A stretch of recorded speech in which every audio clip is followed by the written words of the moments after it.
grave. ok Cheikh ci semaine bi ñu nekk conseil des ministres passé dafa intégré woon si kii Sénégalais yi ci li Sonko wax ni secteur parapublic bi di ci wax ay mbir en disant que li mu doon xaar ci yenn ministres yi ak yenn DG yi gisu ko nu mu ko war a gisee parce que Sénégalais da leen a fal yàkkamti leen mais dafa jàpp ni ministres yi kat dañoo xaw a yéex seen liggéey wala boog DG yi sont pas accessibles et cetera te Sonko wax leen loolu ñu liggéey fast track Sénégalais gis seen bopp. La faute c'est Sonko moom mu leen tabb wala ñoom ministres yi ñoom ñoo dafa seen liggéey normalement. man daal xam nga Sonko la nit ñi xam ki ne la am daa yàgg wooye nag wala rek wëndeelu de dafa ne jëmbët waaw fa la doy dénkaane ka la wóolu ka nga wóolu kon sénégalais dañ koo doyloo wóolu ko ba biñ ko xañee ne ko doo nekk candidat man dama doon toog ma naan Sonko bu waxoon njóogu affaire sax njóogu affaire jël moom mu xool ki ko day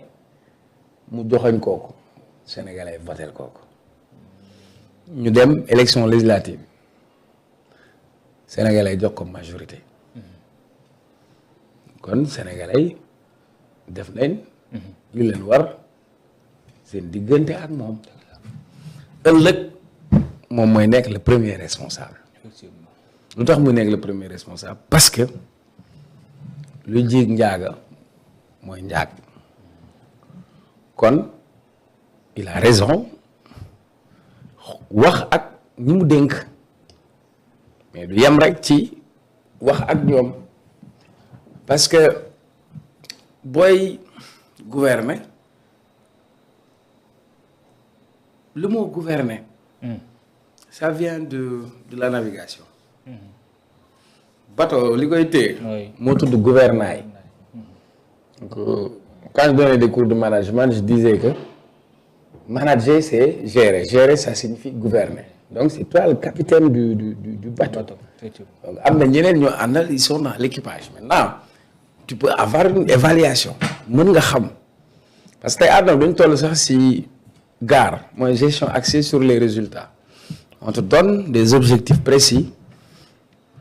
lii ci objectifs yi lañ lay xaar pour nga atteindre ko su ko nit ki atteindre wala atteindre ko yow di nga mën a xam da nga am ay indicateurs rek yëpp donc moom en tant que premier ministre xam na comment ça se passe et puis le temps file vite. Oui. Parce que un an dem na te dafa am le temps politique dafa am aussi ça veut dire quoi un mandat c'est sur 5 ans donc ça veut dire ci année bi jàll na la moo la dese 4 ans donc ça veut dire dina am moment boo xam ne di nga am un état de grâce les gens vont être patients dinañ patienter dinañ xaar mais li ñuy xaar aussi mooy ñu gis ay améliorations sur leurs conditions de vie et il est le seul et unique comptable donc comme moom la ñuy laaj ëllëg il faut qu'il mette la pression sur les siens et il a parfaitement raison de taper sur la table parce que aussi au-delà de mu li mu wax ci ñenn ñi moi je crus aussi comprendre que il faut ñu def ay réformes sur l'administration sénégalaise je veux dire tey ENAM mooy former gars yi mais ñaata nit la ENAM formé ñuy lugal fi alal réew mi tey àdduna bi en matière de management am na ñoo xam ne bitim réew lañ jànge am ñoo xam ni Canada lañ jànge ñeneen ñoo xamante ni dem nañ ci àdduna bi ci yeneen niveau yoo xamante ni modèle bi ñu am modèle bureaucratie rek lañ continuer cette lourdeur administrative il y a beaucoup de hiérarchie bi dafay bëri ngay gis ay chevauchement entre des agences entre des services yoo xam ne ñoom ñoo bokk même objectif par exemple donc déjà dafay indi sax un peu de lenteur sur les décisions mais aussi du am lisibilité sax bi ñuy soxla je donne un exemple ñaata structure ñoo nekk ci affaire aux jeunes bii c'est pour le financement des jeunes bii c'est pour la formation des jeunes bii c'est pour l'accompagnement des jeunes ANPEJ on a DER xam nga ONFP 3FPT alors que ñoom ñëpp mënoon nañu xool nu ñuy amee convergence ñu mën a boole liggéey bi ñu mën a atteindre ay objectifs donc en quelque sorte beneen bi aussi dafa am lu ñu hérité on a un héritage colonial notre administration là c'est un héritage colonial am na yoo xam ne war nañ ko dématérialiser pour gagner plus de temps pour être plus efficace efficacité ak efficience foofu la am na ministre yi war nañ xaar ba Sonko di leen waxaat di leen wax. non man aw ma ci. Sonko amee ci ñoom yaakaar. mais est-ce que moom ci ministère yi la wax wala ci administration de manière générale parce que man j'ai pas suivi li ngay wax xaw ma nag fi nga ko dégg ak man fi nga ko déggee mais ci li ma mën a comprendre moom la ñu dénk kon moom mooy le premier responsable kon ci kaw loolu amu ci waru ci am sentiment te jàpp naa ne amu ci sentiment maintenant nag tu peux avoir une équipe de football nga classé équipe bi day dox mën nga gagner sax mais nga gis ni latéral bi doxul quoi parce que foofu day seet na nga dem wut keneen parce que personne n'est indispensable au Sénégal on a assez de compétences. kon da nga yaay xaar kon très bientôt remaniement ministériel. non c'est-à-dire le problème remaniement réaménagement peu importe le plus important mooy même dans un projet il faut faire des ajustements il faut faire des évaluations de plus en plus xool qu'est-ce qui marche qu'est-ce qu'on doit améliorer lan la ñu war a def parce que aussi c'est comme ça que ça se passe voilà parce que man gis naa ne c'est bien ñu am rationalisation c'est bien mais parfois am na ni ñu indee gouvernement bi j'ai vu que dafa am ay ministères yoo xam ni dañ ko boole bon c'est dans un souci de rationaliser certes mais tey quand tu prends ministère des collectivités territoriales aménagement du territoire urbanisme loolu yëpp c'est des départements de départements te tey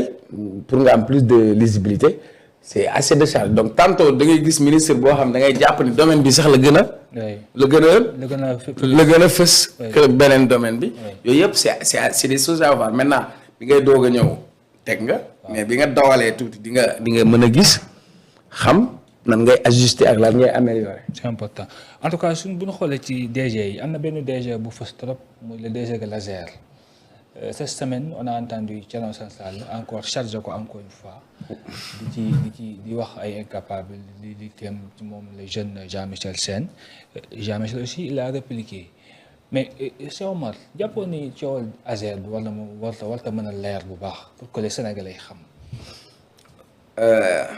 alors. an xawma Jean-Michel